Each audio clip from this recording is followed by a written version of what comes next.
Thank you for joining another episode of the Conley Show. Today is October 21st, 2021. I believe I'm on episode 12 now. Uh, I have Ollie here, all the way from the United Kingdom. Ollie, how you doing?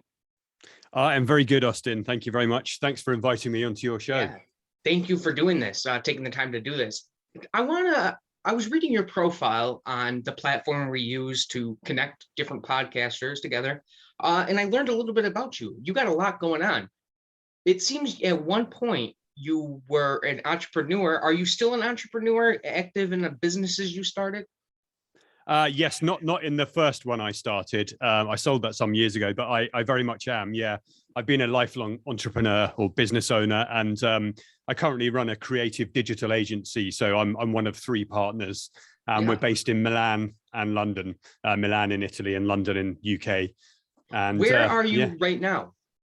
Right now, I'm in my home office with my cool stuff, my skateboards, and my maces. I'm in the UK. I'm in Hampshire, so it's about 1 hour south of London, in the middle of the countryside, in the middle of the woods. Yeah, so I think the video just kind of went spotty there for a minute. So you're on the countryside of England then, correct? Yes. Sorry if I glitched out there. I have Starlink. I have the Starlink beta program up on the roof because the internet is not great in here in rural England. But yeah, I'm in the woods. I'm in the countryside in southern England. Speaking of that, are you familiar with Elon Musk and his Starlink program? Yeah, that's what I'm saying. That's what I've got on the roof. Really? So basically, I'm part of the beta program, and I have one of the dishes up on my roof because we don't have any fiber broadband. We don't have fast broadband here where I live. So I've got the satellite set up. And most of the time it's absolutely amazing. But then sometimes like this, you'll be recording something and there'll be a tiny glitch. Yeah. And that's happened between me and a couple other different people. And I never know if it's my connection, their connection, but I guess we just roll with it. I was looking into, so you started this snowboarding company, you've sold that. Digital, what'd you say? Digital ad agency? Yeah, it's not advertising. So what we do is we do kind of communication primarily. So we do live communication. So we do events for clients, for example, but we do a lot of digital communication. So anything from building websites to writing speeches. We have courses, we teach presentation skills. But everything we do, whether it's kind of making a video, whether it's building a website, whether it's writing a speech, is based around story. So we use the kind of structure and the elements of story and the kind of like the hero's journey, if you like, from Joseph Campbell's work. And what we do is we use that as our structure to make compelling messages, to create compelling messages that engage the audience for, whoever the business or client is. Yeah. And I was looking too, it looks like you do a couple of different podcasts of your own, correct? Yeah, I've got one main one, which is called Torchbearer. And I started it a couple of years ago, and I was the worst podcaster in the fact that I started it because I thought I should. Had some really interesting guests who were generous with their time, and then I literally sat on those episodes for 2 years before I launched them. So don't do that. But I'm about to release series 2. It goes live on Monday, in fact, and there are some super cool guests. There's a guy called Josh Newman who's has 1 million subscribers on YouTube, and he's an extreme sports athlete and kind of skateboards down mountain roads at like 70 miles an hour. He's awesome. And there's a guy called Sean Whalen as well, who's in episode 2, who's maybe controversial. He's the founder of something called Lions Not Sheep. He's American, based in Utah. He's like Marmite. You probably don't know what that is, but in the UK, there's this thing called Marmite, which is like, it's like a weird kind of yeast extract spread that you put on toast. Yeah. And it's really salty. And the joke about it is that you either love it or you hate it. And so Sean's message is a bit like that. Right. Yeah. Actually, I got that in some of my talking points. There's some things I want to ask you. I was looking up British slang, like slang over in the UK. And there's some things that I wanted to ask you if it's actually what you guys say or if it's just complete crap. But we'll get into that a little later. Okay. So one of the things I wanted to ask you is I'm somebody who really wants to start a podcast, and soon I'm moving into my father's house and we're actually going to be building a studio. Now, what kind of equipment do you recommend someone who's just starting out gets? Do you use a professional mixer? What are your microphones like? things like that. And also, I wanted to know if you do editing, because I gotta find a good editing software to, especially for videos like this. I just do it in one shot, but I would like to, uh, edit my videos, and I'm sure you do some of that on your own too, right? Yeah, so with series one of the podcast I recorded everything myself. To be honest with you, I think you can read a lot of kind of blogs and you can look at a lot of advice, and they recommend certain setups.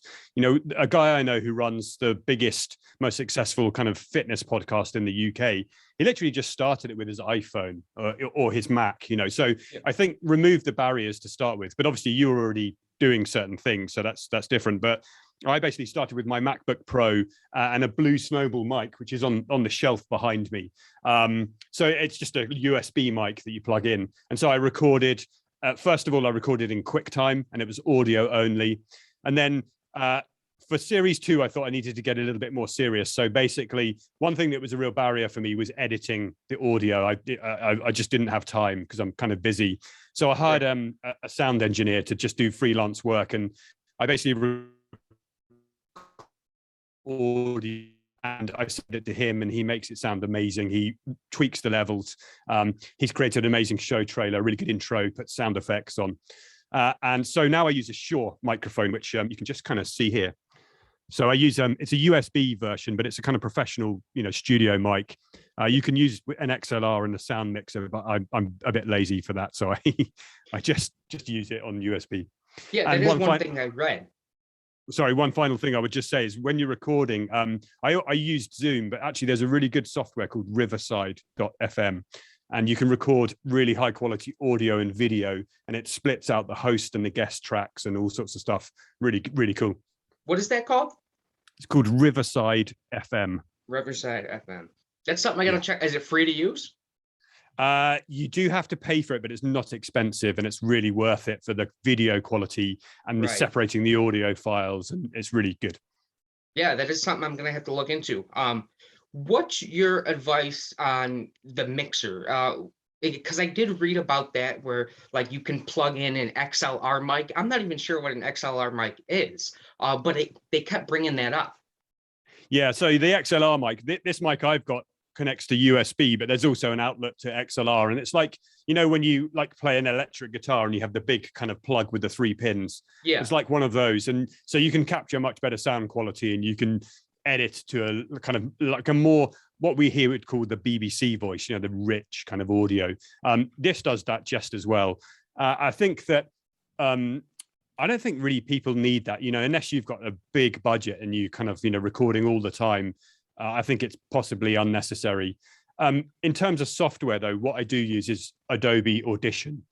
So I kind of capture everything in Adobe Audition. And because we run a creative agency, we have the Adobe Creative Cloud anyway. So I just get it for free. I don't really know how to use it, but I just I record stuff and send it to my my amazing sound engineer. Yeah. That's something that, reading all about this, it seems overwhelming. Like I'm never going to learn how to edit. I'm never going to learn how to, record properly. And then terms go to like, do I hire somebody almost like you did? But then you got to pay them out of pocket. And so one of the things I wanted to ask is how much money and how much time do you put into producing a podcast? Like an optimal amount of time and an optimal amount of money. I wanted to ask you that. Yeah, those are such good questions, Austin, because I think that, certainly over the last couple of years, there's been a message that, you have to have a podcast. Everyone should have one. If you run any kind of business, if you're an entrepreneur, you should have your own podcast and, you can monetize it, et cetera, et cetera. And it's basically not true. And so what do I mean by that? I mean, there are some podcasts that are very successful and they can generate revenue through advertising, but 90+% of podcasts won't really make money. And so it's like it's a cost. It's going to cost you something as the person who puts it on. So for me, I have a message and there are things that I want to share with people. And I happen to have this kind of 20+ years of quite interesting experience and a blend of different things. And so I just enjoy conversations. So I think that basically I try and record an episode a week, which usually takes, I like to go long, so they can be anything up to 3 hours. Right. And for me, I just literally, so when I recorded series 1, I sat on those early episodes for 2 years. So basically that's because I just couldn't find the time to produce them and made excuses. So I would definitely say hire someone. I mean, I got a freelance guy on Upwork, which is, one of these gig sites. He's based in London. He's really, really, really good. So there are good people out there, and they are not expensive. And, if you're a business owner, which I think you are, you have your own business, you need to look at where you can maximize your time and where the roadblocks are that are going to trip you up. So for me, that's a kind of non-negotiable. I need someone to make it sound good and get them ready, and I can just, do the simple bits. And in terms of monetization, the last thing I'll say is that I realized that, I'm not going to have the Joe Rogan show, because I don't, I'm not right. Like him. I'm not going to have millions and millions of downloads and make millions in revenue. But what I realized is that actually, by having a podcast, I can connect with some really, really cool people and just have really fascinating conversations. And I think for conversations that the world should hear. And for me, that's enough. So if I've got a hit list of people like Paul Check, Laird Hamilton, the big wave surfer, and I'm getting closer and closer. And if I can talk to those guys and have a cool conversation, then I am happy. Right, that makes a lot of sense. One of the things I like to write a lot too, and one of the things I was writing about is what success means to me. And for just somebody listening to my podcast, right there is a big success. It's not all about the money. I didn't start a podcast because I think I would get rich and famous. But of course, you're not going to say you don't want those things to happen. If it takes off, it takes off, and but you do it because you enjoy it. You enjoy the conversations. And, like I said, I'm on episode 12 and I've talked to a lot of cool people, including today. Now, you have your own podcast. You said you have guests. Do you have guests that come to your house and record in person? Or do you kind of do like what we're doing here today? I do a mixture. So for series 1, it was all in person, and I had people come to my house, or I went to visit them, depending on how busy they were. And I much prefer that, because you can, have a kind of real conversation. Not that this is not real in any way, but there's a different energy when it's live face to face. And then this weird thing happened in 2020, which kind of screwed up the world, this whole pandemic. And so obviously series 2, also because a lot of my guests have been US based in series 2, it's been like this, which is a fantastic format. And, it enables these cool conversations around the world. I have to say, I love what you're doing. You're on episode 12. I think that if you're consistent and enthusiastic, which you are, there's no reason why it won't be a success. I think it's fantastic. Just keep chipping away and contacting people. Thank you. I appreciate that. And that's exactly what I'm doing. I listen to, it's funny you mentioned Joe Rogan. I'm a big fan of Joe Rogan's podcast, but also his motivational speeches. They have gotten me through some tough times. And one of the things he says is like 98% of the battle is just doing it, just showing up. And the fact that I'm starting to record, and the fact that you're putting episodes out there, we're already getting a jump on the competition just by starting it. And that's something that I think is very important. Now, so we went over, what you use for microphones. We went over how you edit your podcasts. We talked about money and time. What do you say to someone, who wants to start their own company? Because a podcast, that's just the tip of the iceberg that I want to start. I want to start doing other stuff, but I got to have money to invest. What do you say to people who are looking to start a business, kind of like you did? You've started multiple businesses. Just going to rewind you a tiny bit. I just want to say with Joe Rogan, he's awesome, and his comedy stuff is so good as well. But anyway, those people and what he's talking about with that kind of just getting started is what's called an action bias. And if you look at the successful entrepreneurs doing cool things, like I'm a big fan of Elon Musk, just because, just like the Tesla is awesome. It's a game changer. Starlink mixed because there are lots of satellites kind of cluttering the atmosphere. So it's useful and it's cool, but it's mixed. But these guys have an action bias, and the gap between idea and building something cool is very short. And so I think that's super important for entrepreneurship. In terms of getting started, like what sort of business, what do you want to launch? So apart from the podcast, what business are you trying to build? So one of the things I was doing was working, are you familiar with an estate sale? People, like, if they're looking to get rid of their belongings, they have a death in the family. I was working for a company that would go and stage items and have an estate sale for these people. And the guy I was working for was very successful at it. And I saw, what he was doing. And I figured, instead of franchising, because it's about $50,000 to franchise. Why not just start my own? I don't have $50,000 to purchase a franchise. But so one of the things I wanted to do, like I said, is start my own estate sales, but I don't even know where to begin, other than, getting the equipment that he had. Like, he brought in his own tables, creating a website. He would post pictures online to bring in buyers on the day of the sale. And so I really wanted to start doing that. It's just, I'm slowly looking into things. And one of the things that I'm doing is, about a week, like I said, I'm moving into my dad's house. That's 4 states away, Indianapolis, Indiana.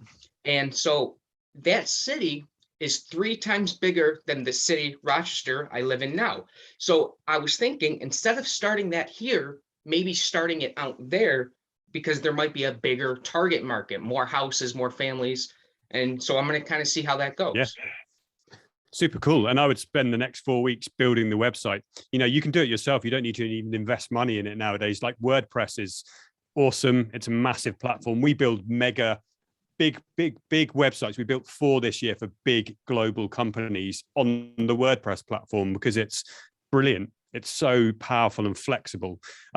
If you can't use WordPress, you can use all of the kind of like free or like, cheap builders. Squarespace just looks beautiful and it's not expensive. So I'd invest the next 4 weeks in getting a website up and thinking about the messaging, like the story-based messaging. So who is the hero in the equation? So the hero is the customer. And what painful problems do they have that you can solve with your estate sale business? How can you take the hassle out of it for these people who want to clear their estate, or for the family who've been bereaved and they want to sell their items from their kind of loved one? How can you make it painless and, even pleasurable for them? And how can you help them achieve the goals that they have? And then I would do a ton of research into how this market works and what equipment you might need. If it's just a couple of tables and a website, then you are in business, because that stuff is like super. A portable point of sale system. That's going to be my biggest expense. And one of the questions I have is, am I going to have to hook up to internet to have like a portable sales system where I can accept cards? Or that's one of the things I need to research. Yeah. I mean, you could take cash. Yeah, it still works. There's that option too. Yeah, exactly. And it's, it's quite a nice thing, and depending on what sort of items you're selling and the kind of the price ticket. But, Gary Vaynerchuk, everyone knows him. Sean Whalen, who's like on episode 2 of my series 2. He's really worth listening to, because they're just like action takers. And so they talk exactly about this, about like, what would you do to make money, to set up a business, to start a business? And for them, it's very much going out and either like buying something secondhand or that people don't want and selling it, for cash. So it's a very kind of low infrastructure business. When you say portable point of sale, you mean capturing payments? So you mean like processing credit card payments? Correct. Yeah. I mean, basically, let's say, for example, and I'm not promoting Squarespace because I have any affiliation with them. It's just I'm a designer and I like brands, and Squarespace do that really well. So if you have a Squarespace website, it'll look beautiful and it's easy to use. And hey, they happen to have Stripe payments really easily integrated. So if you choose the business thing, you're going to be paying, I don't know, like $19.99 a month, or maybe a little bit more now. And it's got integrated Stripe payments. So there's no reason you can't sit there with your laptop or your iPad or your phone, and someone comes along and they want to buy something, and you just plug their credit card details into the Stripe checkout in your website, process the payment that way, or take cash, or, gold, checks. Yeah. Anything that's tradable. So while we're actually on the topic, Bitcoin, that's a go. Something about Bitcoin is, when I graduated 10 years ago from high school, and I remember I was working on a senior project with somebody I didn't really know too much. And they were telling me about this Bitcoin and how they started collecting Bitcoin. And then when it really took off years later, I thought, wow, I should have listened to that kid. But, and another thing is I was going through a tough time, and I sold 11,000 Dogecoin. And that was when they were at about a penny a piece. Now they're, last time I looked, it was like 30 cents. But that was kind of like, that sucked. If I just hung on to like my 11,000, I would have had a lot more money. But I don't even know how I got on that. I think topic. it's a dangerous space, because no one knows where it's going to go, but it's certainly interesting. Yeah. Oh, another thing you design websites. I heard that Facebook is changing their name. I don't know if that's true or not, but it's going to be weird calling it something else. They keep having this idea of they want to connect to like the metaverse, this almost digital universe that you're a part of. Have you heard anything about that?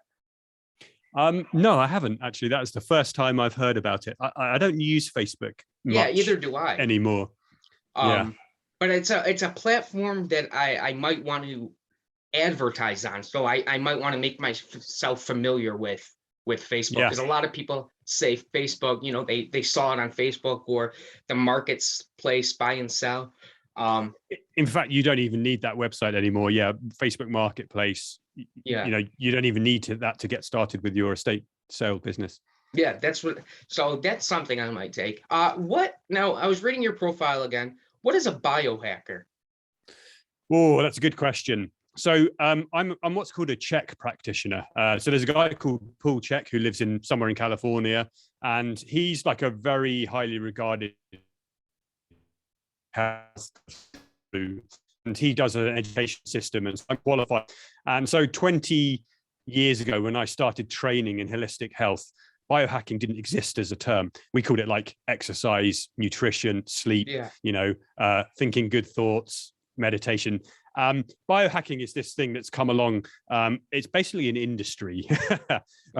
So it's basically clever people have figured out ways to make extra money in the fitness space by selling you expensive stuff that may improve your health, but is not maybe fully researched. Now, I'm being a bit kind of, facetious there, but biohacking is kind of like, if you think about health is a pyramid, yeah?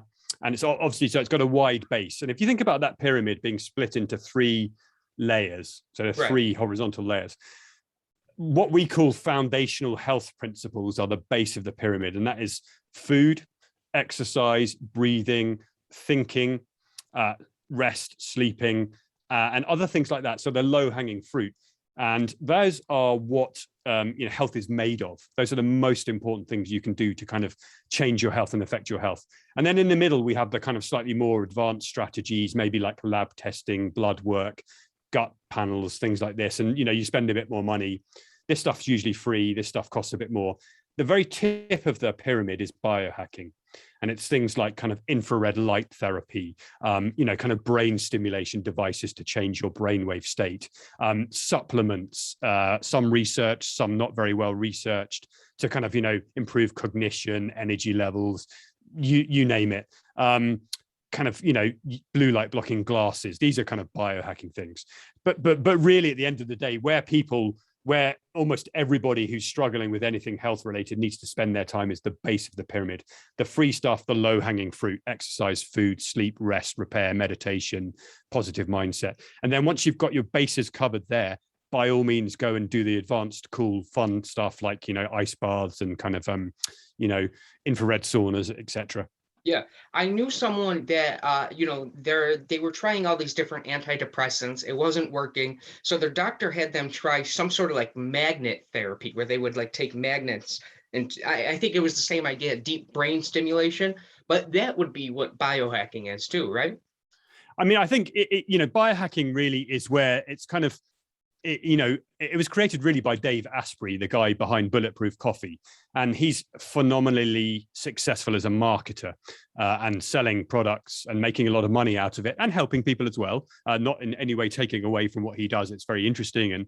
But so there are a lot of these devices that have their roots in kind of medical research to treat certain types of conditions that have been adopted by the biohacking community. So yeah, something like deep brain stimulation, can kind of make a lot of difference for people with certain types of condition. I think one of the dangers with biohacking, and I do consider myself to be a biohacker, because basically it's about self-experimentation, and I experiment a lot with different things. But I think one of the considerations is just sometimes you have to be a little bit careful with what you're tinkering with. And it does require a bit of like kind of extensive medical knowledge and research. And so I do consider myself a biohacker, but I'm also kind of a bit like a critic of it, if that makes sense. Yeah, absolutely. I get what you mean by some certain, like, especially with supplements and stuff, sometimes you have to experiment them. They might, what's the word I'm looking, anecdotal maybe, that some people have different experiences with something than you will have with something. Yeah. You are also a personal trainer as well. How does that tie into you being a personal trainer? So I mean, when I started my clothing company, so I was in my early 20s, and I was working on a building site as a labourer, which is not a good job. It's hard work and low paid. And I'd been to university, I was well educated, but I didn't know what I wanted to do. And I knew that I'd always wanted to have a company. I'd always wanted to start my own company, in particular my own brand. And so what I did is I decided to start my own clothing company, and I started designing T-shirts and selling them at kind of Portobello Road Market in London, which is a famous market. And so in the early days when I was setting up the business, I needed to pay the bills. So I went to my local gym and I started working as a gym instructor, and then realized I absolutely loved health and fitness. And so I became qualified as a personal trainer. And then as my snowboarding clothing business took off and grew and became really successful, I kept on learning. I kept on studying and getting qualified as a personal trainer and then a check practitioner. Because I loved it. And I would work with a few friends and a few clients here and there. And so basically that's what kind of led to my whole love of health, fitness, food, nutrition, obviously, and then the biohacking stuff. How can we'll have these controls like sleep, like food, like exercise, like breath work.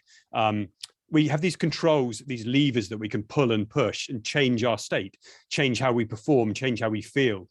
And I'm just fascinated by that. I'm fascinated by human performance of the mind, of the body, and just seeing where the limits are, what things improve performance. So it all came from personal training, basically. That's where it started. Yeah, that's very interesting. There's a lot of science that goes into the biology of humans. I was looking at, what is Rare Partners? Is that a business company you've co-founded? Yeah, so that is the agency. So that's the creative agency. I set it up in February 2020. So 2020, we incorporated. We're actually, based in Milan in Italy and London in the UK. Where did you get the idea for this? For the name or for the whole company? Both. Okay, cool. So the company started with, so I had my clothing company, grew it to over 7 figures and really loved it. And then I came to the end of that journey and I went full-time into health and fitness. And I spent 7 years really struggling. It was a really poor decision because I was creative, I was a good entrepreneur, but I loved health and fitness, I loved personal training, but it was hard to make a living. It was very, very difficult to make a living in. So I went through this 7-year period of kind of struggling with getting into debt and depression and just feeling very, very stuck in my life. And the big problem I had was I didn't know how to market myself. I didn't know how to market my services. And I was a very advanced personal trainer and I had slightly different ideas, but I didn't know how to tell people about it and what value there was to them. And so I really struggled with this marketing piece. And I spent tens of thousands of pounds with like business coaches and marketing coaches and gurus. And they all taught the same thing. They all taught this inadequacy marketing, which is kind of manipulative marketing. And I really didn't like that. I really didn't like that approach. So I went on a kind of bit of a quest to actually understand communication and learn about marketing, but properly, from the roots of communication. And during that time, my first business partner, Massimo, a guy in Italy, he was in a very similar position, but he was a designer and like a web designer and a photographer. Again, really good, but he didn't know how to market himself. So we kind of joined up and we took this deep dive into marketing and messaging. And then we came across Joseph Campbell's work and the hero's journey and the power of story and the fact that there's a structure and like a formula behind all the cool movies and novels and speeches you hear and stories that work. They have this structure. And so we studied it and we realized that was the game changer. It was like the penny dropped, the epiphany moment where we realized we'd found this kind of secret recipe. And this is how we could communicate and how we could engage people in an authentic way and in a genuine way without the manipulation. But we both realized that we'd actually prefer to work in that field and teach that rather than do fitness and, kind of photography and web design. So we kind of teamed up and we started this business called Brand Lighthouse. So we could help brands become like lighthouses where they pull people in with their powerful message. And we started teaching like micropreneurs and solopreneurs like ourselves these workshops. And then we realized they didn't have enough money to pay us what we wanted or needed. So we kind of pivoted a little bit and we decided to go after some bigger corporate clients. And we found what we had done and what we taught and what we used lent itself really, really well to large clients going through transformation and who needed to communicate internally and externally. So we kind of shifted a little bit and then we changed the name to Rare Partners. And the name came, we were all having lunch in a beautiful part of Italy near Lake Orta, which is one of the lakes near Lake Maggiore, which is in the north of Italy, not far from Milan. I was having lunch with my two other business partners and we were trying to find a name and we were struggling with things. And I think I was eating a steak at the time and it was rare, cooked rare. And so I thought, well, we are rare, not the meat. And apologies to any vegans who might be offended, but rare is like we all had these very different, diverse skill sets and experiences. Like I was a coach and a biohacker and a personal trainer, and I'd had a clothing company. Massey was the designer and a photographer and just super creative genius. Saskia, our third partner, is an author and a screenwriter and a copywriter. So we're like, we actually have these rare talents. And so we became Rare Partners. Yeah, that's a good story. And you started that last year during the pandemic or just before the pandemic? Yeah, February 2020. And then it's been a kind of whirlwind ever since. And thankfully, touch wood, we've been, that's an English saying, touch wood, knock on wood, you guys say. Yeah. We've been super busy. We've been growing rapidly and we have, there are 3 partners. We have a wonderful team of 6 people, like a digital developer, coder, writers, designers, video people. So it's a whole recipe of people that really make your business successful, correct? 100%. Yeah. I mean, you know, I always joke that all I do is come up with ideas, which obviously is valuable, but the other guys turn them into something. Yeah. So they're the talent. I'm the same way. I have all these ideas, but one of the reasons why a lot of my ideas never got off the ground is because I would go through these bouts of depression. And I wanted you to talk a little bit about how depression can really halt business progression, especially for people who are solo entrepreneurs. And if they're not in the right state of mind, how does that affect their work? Yeah, I think, you know, depression is really, really tough thing to deal with, obviously. You know, now I was never kind of diagnosed clinically with actual clinical depression. But when you're in it, when you are fully depressed, it's like a black hole. Yeah. And, you know, it's impossible to come out of it. And you can watch endless motivational things on YouTube. You can have pep talks from friends. People can tell you to be positive and, you know, kind of kick yourself out of it and stuff. That stuff is not going to do anything for people who are truly depressed because it's a condition that does not respond to kind of, like I'll flick a switch and feel different.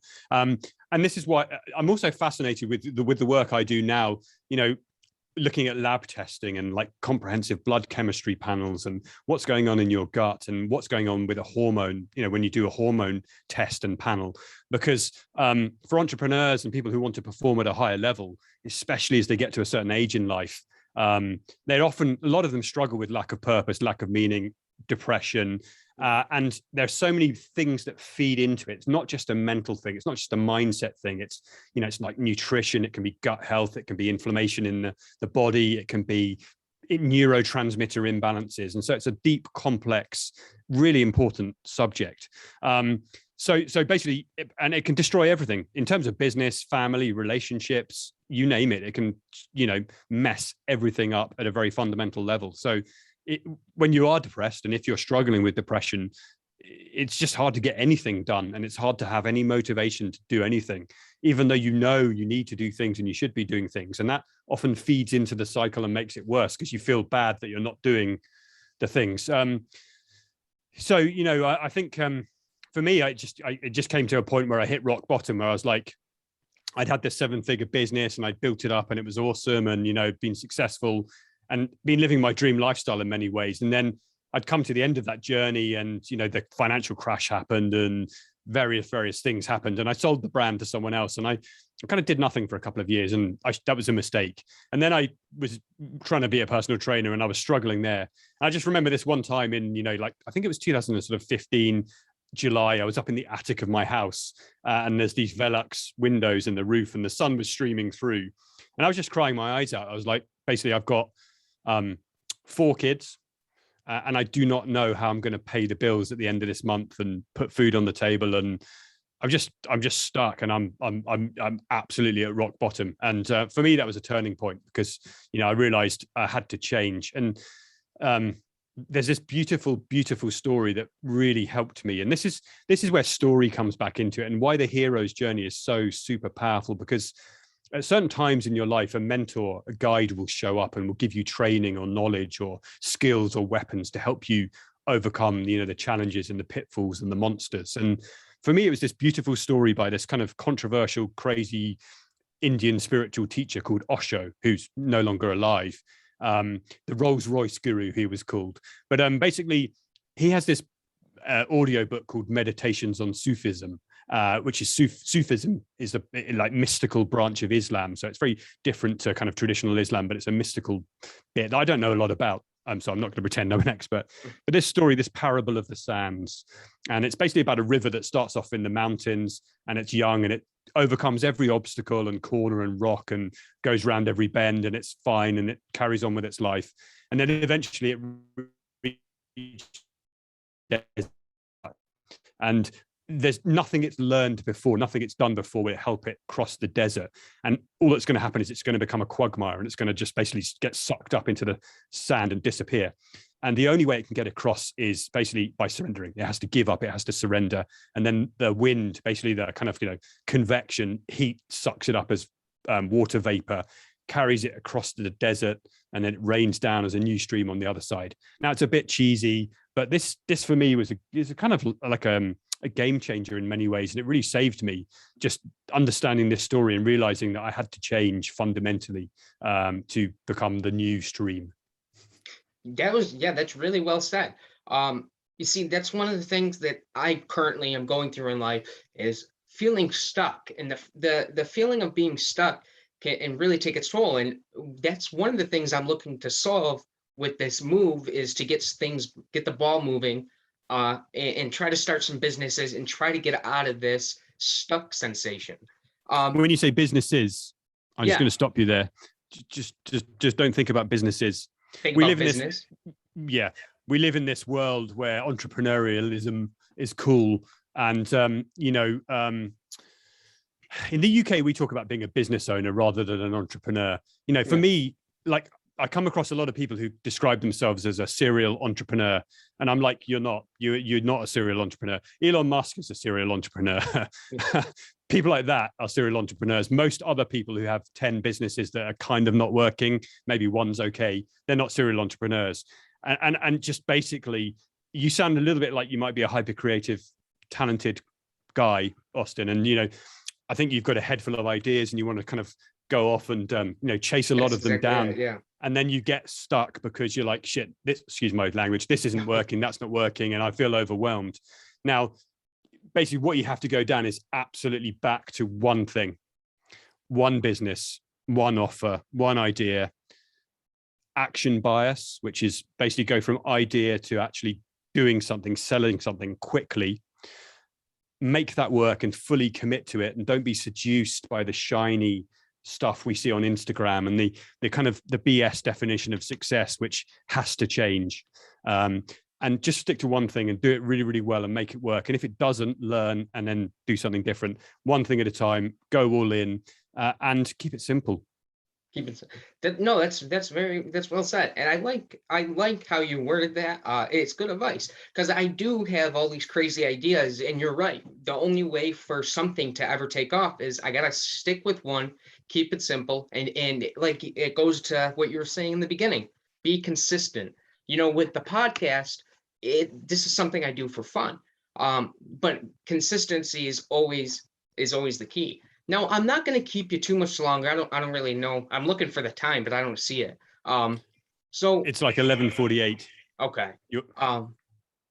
One of the things I wanted to kind of wrap up with is I got you're somebody who, have you been to the States, the United States? Yes. Yeah, I have. You have an amazing country. Like, the United States is incredible. So I've been to various places, been to New York, been to North Carolina, been to California, which I absolutely love because I love boards. I like skateboarding, snowboarding, surfing, stuff like that. And then also like 2019, one of our clients flew us to San Diego for one day to do a workshop, which was interesting. Oh, wow. See, I've never actually been in an airplane. So going somewhere is one of the things that I really want to do. But one thing at a time. And that's one of the things that I want to come out of being an entrepreneur is just to find success somewhere so I could do things like afford to fly, or because I found that I could have 2, 3 different jobs, and sure, you might be making a lot of money, but it doesn't really bring you any happiness. And that's something that's important too, is you want to be happy with what you do. I'm How old are you, Austin? 26. 26. That's beautiful. It's such a cool age. And you said you're stuck, and I feel sad that you feel stuck at 26 because you have such opportunity ahead, and obviously it completely depends on how you feel and your circumstances, and I don't pretend to know those, but like the most important thing, the most powerful thing I want to leave you with is one is my favorite quote, and it's such a powerful quote. It's by a guy called George Bernard Shaw, and it's, life is not about finding yourself. Life is about creating yourself.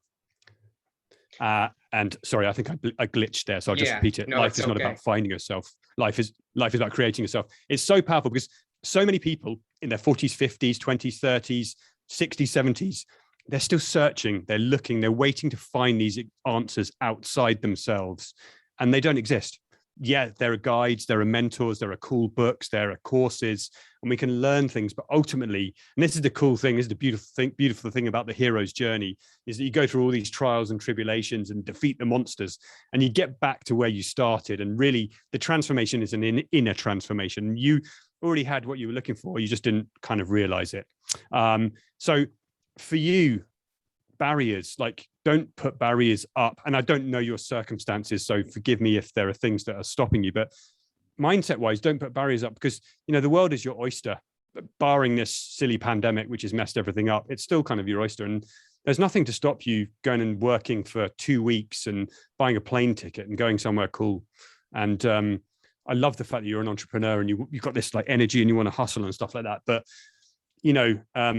you need a lot less than you think. And I think the future of success, like we can no longer look at Instagram and go, yeah, I want a Lamborghini, I want a McLaren, I want to swank around in a private jet. This is no longer an option. And I think we're getting to the point as humans where it's irresponsible to try and sell that definition of success. And it's irresponsible to try and push that definition of success, because we have to change as a species if we're going to kind of protect the biosphere and the planet for future generations. It's our playground and we have to protect it.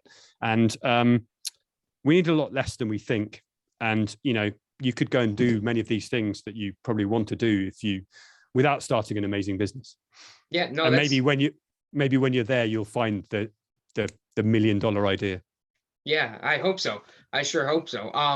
And that is funny that, you said you're a big fan of Elon Musk, and so am I. And I gotta add that, yes, the world, we do gotta protect the biosphere. We gotta transition to cleaner energy. But I think it's kind of important what Elon Musk is doing with the mission of making life multiplanetary. I think and I'm looking forward to that.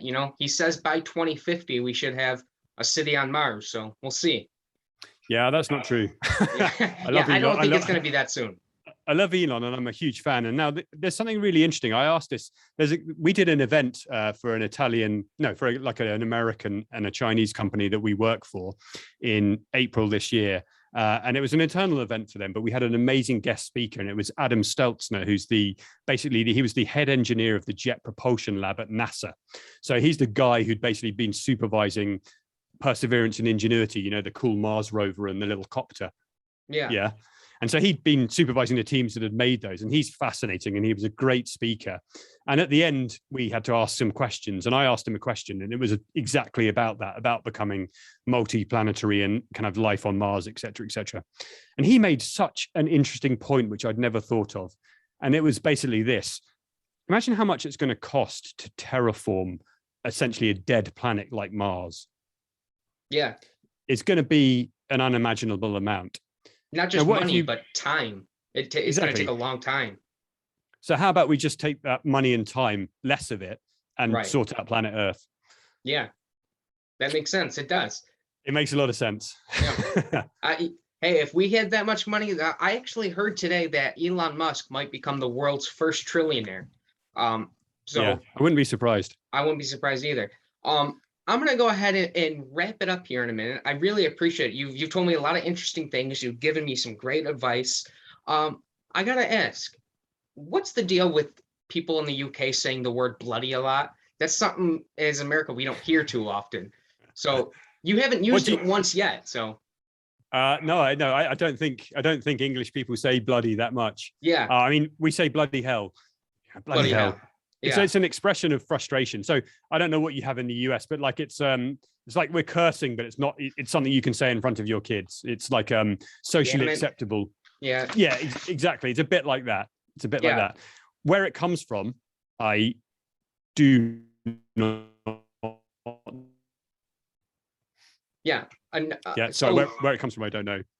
One of the things I was looking, British slang, they said, like we say in America, that's a load of crap. The insider told me British people say a load of codswallop. Is that true? Yeah, in 1970 maybe, and before then, not so much nowadays. But it is, people would understand it. Yeah. Before I wrap it up, is there anything else you would want to say about overcoming tough times? Any good business advice, or anything maybe I should be doing in the near future? I mean, we went over a lot, but yeah, I mean, I'd just say, like, if you think English sayings are funny, then the Italian ones are awesome. Like one of the best ones is like, the devil makes the pots, but not the lids. They have some, when they're translated into English, they're amusing. Yeah, final thoughts and final words. I would just say, thank you so much for having me as a guest on your show. I love what you're doing. Keep doing it. Your energy's cool. The fact that you're going out and chasing your dreams is super, super, super cool. And you're inspiring people. I think that's great. And I mean, I would just say, life is short, and not to be depressing, but just to kind of help people focus. And I'll just go back to that quote, that lovely quote by George Bernard Shaw. It's such a good reminder. If you write it down in a notebook and think about it, life is not about finding yourself. Life is about creating yourself. Within reason, you can go and do anything you want. And it's down to you to go and visualize it and make it happen. And no one else is going to bring it to you on a plate and do it for you. So write that down in your notebook, think about it, and go and get stuck in and enjoy. Ollie, thank you. And as always, to my listeners, stay curious. Thank you, Ollie. Thank you so much, Austin. Bye-bye. Bye-bye.